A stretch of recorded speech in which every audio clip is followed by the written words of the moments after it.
Chris Level here with another edition of Pirate Talk, spring football, spring sport edition. We'll go that route. Thank you to Texas Tech Federal Credit Union for sponsoring these and being a part of these all season long. We're about to wrap up, I guess, year one of these kinds of things, and I certainly have enjoyed my time with Coach Darden here, who's about to start a little spring football. And I say spring, it pushes up against kind of summer. Yep. I mean, you guys, let's see. I'm gonna look at April the 25th. I guess that's technically is still spring, but it's gonna be early in the morning. But let's talk about spring football. A lot of programs in the state don't do it. A lot do. You tell me why you kind of choose to go that route and explain. Yeah. You have to make a choice there. Yeah, we've gone back and forth. Only 5As and 6As get the option to do spring football. 4A and below, they can't do it. So your option is They don't have enough kids. yeah, and multiple sport athletes and things like that. But you can do your option is doing spring football. You get 18 practices over a 36-day period or 35-day period. We don't do the 18. Like right now, I think we've got 14 scheduled. If you do that, you lose a week during fall camp. So you do the math on that. You're gaining 12 practices if you do the full 18. So that's one reason. Another reason, we think it's good for our linemen. You never want to be injured, and we're never gonna, never hope that happens. But if you get a little ankle sprain or something in the spring, that's something you recover from. You don't miss games. So it allows us to be a little more physical than we will in fall camp. So I see the benefits of kind of doing both, but right now we feel like our kids get a lot out of it, being able to go into summer and having, for us, 14 practices in. And really, it's kind of, and I think you will tell your guys this really begins their season. Right. This is like this is early preseason practice. Yep. I mean, and it's a grind. There's a grind component to it because you mentioned, it's about 3 or 4 weeks. There's 14 practices, so it's 2 or 3 times a week, and you feel like you're kind of getting in a routine, and you got to push through a little bit, and there's no game that you're getting ready for. That's the thing. And when you've got that during the week and you got something to look forward to, that makes it a big deal. It gets a little tough at the end of these, but also kind of what you mentioned, we'll tell the guys when they come back, for the guys that go through spring ball, they won't start until August. It's either the 7th or the 8th, that first Monday in August. We'll tell them that's got to be practice number 15, not practice number 1. And I think our guys have done a really good job of that the last few years. Of you feel like when you go into that quote-unquote first practice of the fall, we're not starting from scratch. We've got a pretty good base, and allows us to, I think, start the season fast like we have. And is it the reason that you kind of have it so late? Is it to allow other athletes that have been in either track or baseball or whatever to kind of finish up at some level if they can? Because this is going to go till May the 18th, almost when school lets out. Yeah, that's 100%. That's the reason. We got kids that are competing, and we'll have kids that are still competing that won't be able to go through spring football because we want them to be successful in whatever they're doing. But baseball, if you notice, it kind of coincides. We got a lot of kids that play baseball, and so those first practices, that's the last week of sub-varsity stuff. So the freshmen and JV baseball players will be able to get through spring. That's kind of the idea there. Go from one to the other. Yep. Let's talk about the biggest questions for your team. Again, every team is different. You graduate kids every year, and we know that a couple of years ago there was a lot of headliners, guys that had started for 4 years and all that, and last year you have to replace those guys, and then there's new guys that emerge. Like this year's version of Kyler Jordan and Kobe McKenzie is like a Cutter Douglas type elite. Those guys I feel like they've been around for forever. Yep. Tell me some of the questions you've got for this year's team on kind of who you want to step up, who you're looking to, like who's this a big spring for? Position group, individual, whatever. Yeah. I think I could go through every position group and say there's an important part here, important part there. But I think the glaring one is offensive line. We lost four guys that were, all 4 had offers to play college football.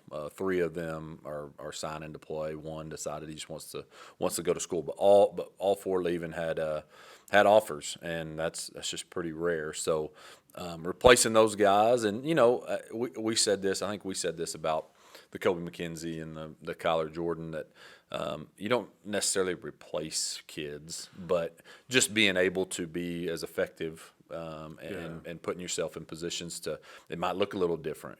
Maybe we can't run, just sit there and hand it off, and defense knows exactly where we're going. But we've got the guys. We might have to do stuff a little bit different. But just being able to be as effective, and I think our coaches do a great job of that. But that's where I would start. Offensive line, defensively, same thing. Defensive line. I think all four of our starters are graduated, moving on, and you mentioned Ty Polite and Landon Doris being a captain as well. Cutter Douglas was, and you kind of start with those captains. Coulter Lynch was a captain, and when you lose those captains, when you don't have underclassmen captains, there's a leadership side of it too that you got to replace. And I would say that's kind of what I'm looking at the most in spring is.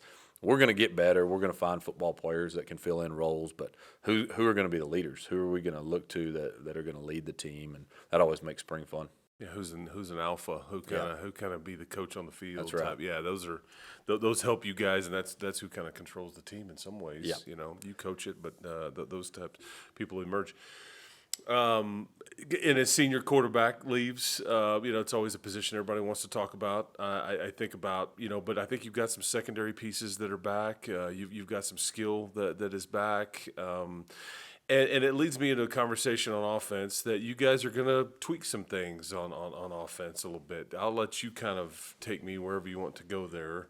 Yeah. You guys are going to kind of adjust what you do. Yeah. Well, I'll say this, that we tweak every year, and we've got a coaching staff that believes in it and believes in getting better. And I'll tell you, and this is I'm not taking a shot on another team or anything like that, but I think the phrase that I heard about 500 times this offseason is, dang, that's a tough draw in the second round getting Alito. And kind of infuriating to me, and that's been kind of the talk in the program that that doesn't need to be the case. We got to find a way to beat the Alitos, the South Oak Cliffs. Like it can't be about the bad draw. We've got to be better, and so that's ultimately what we're thinking offensively. We feel like we've got to be better, and so we're doing some things.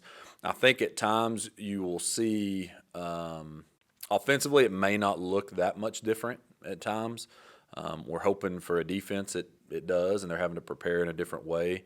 But I think then there will be some things that make us more explosive and kind of putting us in a better position. And we talk about this stats. What stats matter, what don't, and scoring points.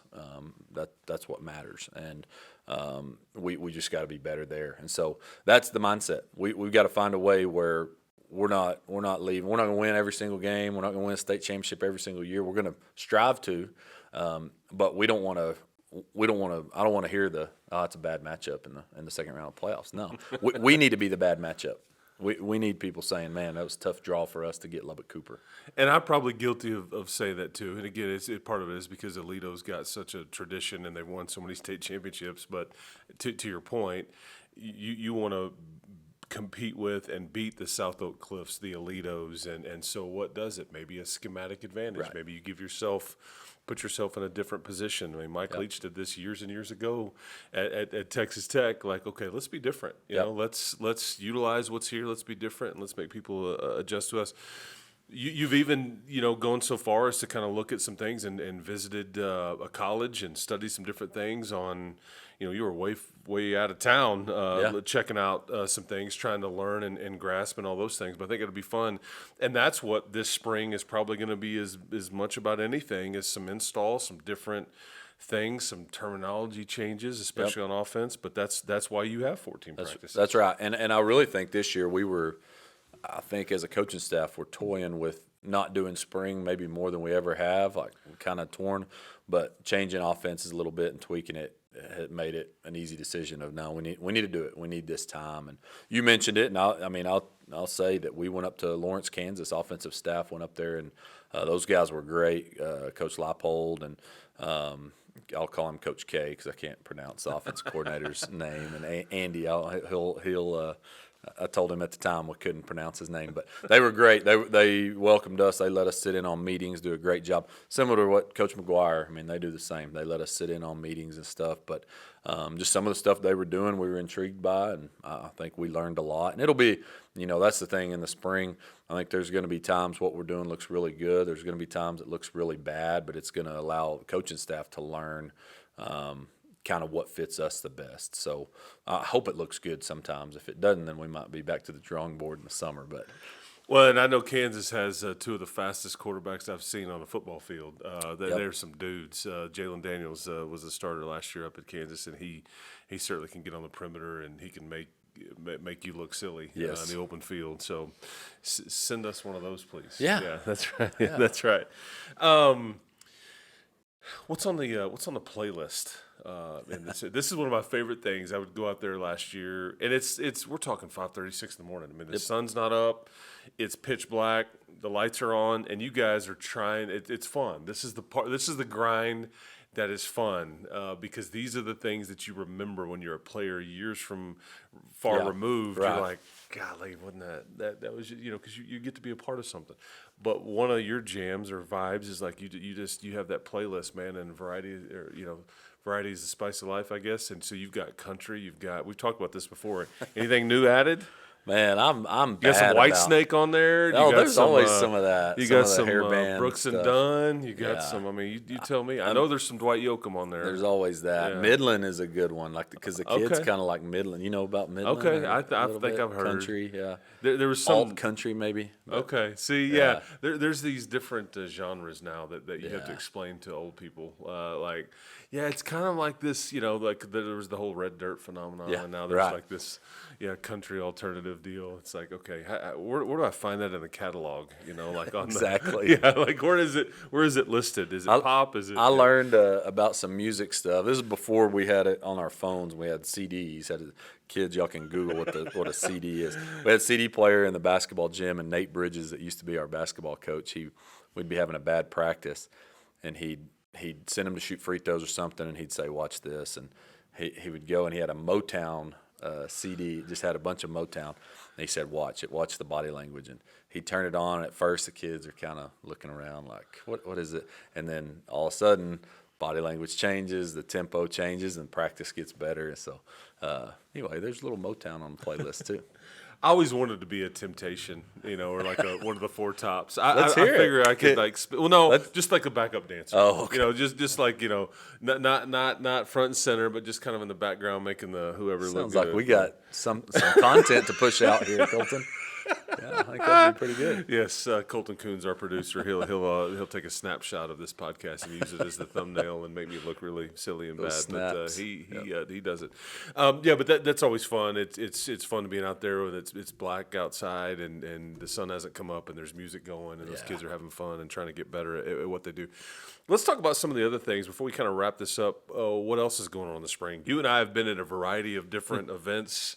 This spring, there's a regional golf tournament going on. We you and I were regional, or district track meet, which swept by Lubbock-Cooper in all divisions, I believe. And so let's talk about some of the things that have been going on this spring. It's been busy. It's busy, which is great. And as I think everyone knows, our kids are successful in everything. Yeah. And so that makes it busier, because we advance, we move on. We got a lot of kids going to area track meet. We had our first female tennis make regional. Gracie Wood made regional tennis, and you mentioned golf. And I'm going to miss somebody if I try to list them all. But baseball's first place in the district right now, and just a fun spring. It makes it busy. But what I love seeing, if you go out and you watch these kids, it's not all of them, but a good majority, you're going to notice. Well, they played volleyball, and now they're running track. And multisport athletes. Yeah, they're doing a bunch of different stuff, and I think that's what's fun to watch, and I think that makes us special and maybe different than some schools our size. When you've got 2,200 kids in the high school, but we got kids playing multiple sports and being successful in multiple sports. It makes it a lot of fun. Yeah, I mean, I've been out at the Rawls Golf Course this week, messing with some girls and boys golf and stuff, and I guess it's the regional, the regional tournament, and Coach Parsley's girls. It was an eye opening experience for me watching because some of these girls are really good. I'm like, Right. and then they come in and having to log a score, and they're kind of upset. I'm like, do you realize how many people would kill to be able to shoot around like this? Yeah, I mean, you and I would. I mean, yeah. yeah, we would be out there winning money on the weekends with some scores like that these kids, and it's just so impressive. And then watching Coach Ramby's track teams and Coach Blakely, just what an impressive spread out performance. Yeah, there's some studs that stand out on the boys and girls side, but really just overall team wide, it's really fun to watch them compete and do it at a very high level. Yeah, pretty dominant. I think going in where we had 3 races to go, a lot of times we'll do a point.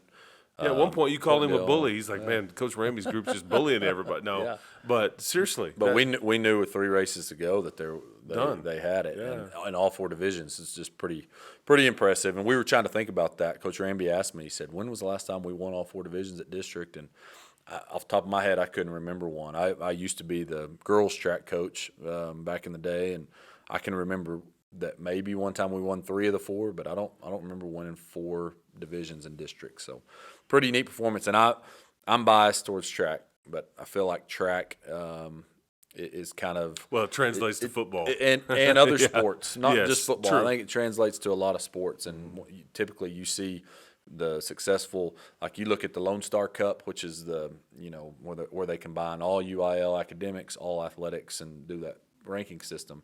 Most time, the teams at the top of that Lone Star Cup are good in track, and I think there's a correlation to being successful in a lot of things. So hopefully that's a good omen as we move forward. I'd be remiss along those lines if I didn't, highlight Cal Ritz, who has broken some school records. He plays for you in the fall, was kind of coming back from an injury a bit last year, but really coming into his own and really starting to turn some heads just from a speed standpoint. Yeah, we kind of told some college coaches that were looking at him, thought, by the end of the year, I think he can be a 10-600 guy, and he went ahead and went 10-4-1.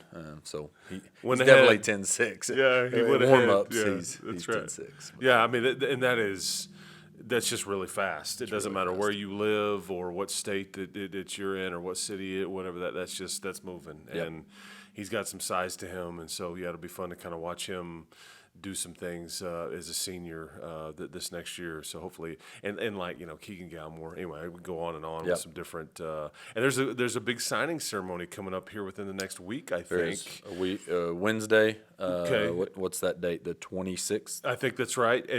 But we're talking golf, track, lots of baseball. I think there's maybe a softball in there. Maybe missing Girls some basketball. girls basketball. Football. Peyton North, yes, that was recent. But just it's fun to see that many athletes kind of at least get a chance to kind of go chase their dreams a Yeah. little bit at the next level. Yep, and I think it shows you too. Like you look at the baseball players. I know at least 2 of them that are signing with baseball had opportunities to play football too.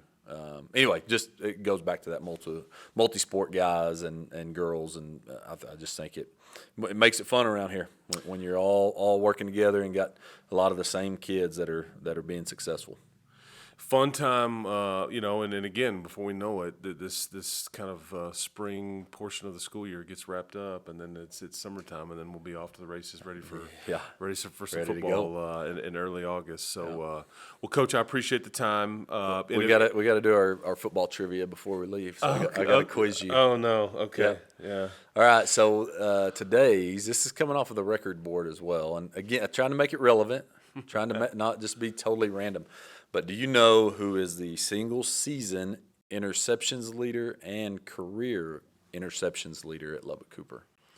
Is his last name Wilcox? It is not. Was that a good guess? Yeah, it's a good guess. Okay, because he, how many did he have that one? He his senior had year, quite a few and a few for a touchdown. But Okay, I don't know. AJ Perez, Coach Perez, who coaches our corners now, and Freshman baseball coach. Yeah, coach, AJ Perez. 7, I think it was his junior year, Coach and Perez, 6 I'm his sorry. senior year. 13 total. I fumbled. That was a turnover. My fault. My AJ, bad. as I call him, Andrew Perez, Coach Perez. Okay. Very good. Yep. Yeah. So he, man, Man, that's big time. Stud That's DB. yeah. I mean, that's, yeah. Now he wouldn't tackle. He wouldn't tackle anybody. Business He decision. was soft, Yeah, but business he could decision. he could make a play Kind of on do the old ball. Deion Sanders. Yeah, very similar. Yeah, like Yeah. I'll just run out of bounds. yeah. I'm taking away one side of the field. Just don't run to mine, or I will run out of bounds. Yep. Yeah, that's right. Okay, well, Coach, enjoyed it. I'll see you out there for some spring practices, and I think fans are. Oh yeah, welcome to, yeah. I meant to say that. Yeah. All practices are open. We're not trying to hide anything. They're early in the morning, so we gotta get out there early. Really early. There's a schedule that's been posted. We may put that graphic up here too as well. But most of these are on weekday mornings, bright and early. But that'll do it for another edition of Pirate Talk. Thank you for watching. We'll talk to you next time.